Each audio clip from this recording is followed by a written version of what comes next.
Hi, my name is Jessica Slatcher and I do Health and Social Care Level 2. Today I'm going to be talking about my interview and my group interview, and I'm going to be self-evaluating it. So first of all, I'm going to be talking about my one-to-one interview. And what happened was, before the interview, like before I was called in, I reviewed the questions I was going to be asked, and I looked at the answers I could give as well. And then Florence called me into the room and she shook my hand and introduced herself. I then sat down at the table where I would be interviewed, and Sarah also introduced herself and shook my hand.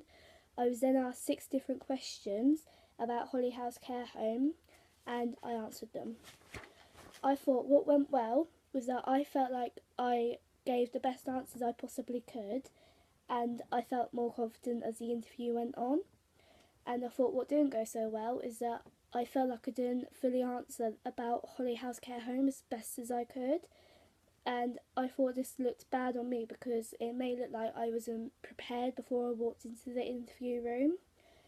And I also, when Sarah asked me if I had any questions, I said no, although I prepared questions to ask beforehand, but I had forgotten as soon as I walked into the room as I was nervous. And I thought the barrier to communication was that I was nervous, so I had to think of what I was going to say, which meant I repeated quite a lot, and I paused a few times. And what I've learnt from this experience is that I should remain relaxed and I shouldn't rush my answers, as this will not help me with how I think and answer the questions.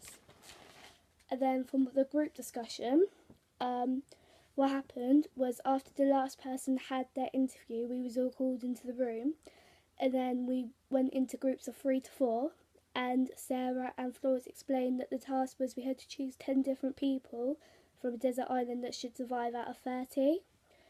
And then what went well, I thought that I participated as best as I could, and I gave my opinions, and the other 2 girls didn't argue, and they just said why they did agree or why they agreed, and we discussed it.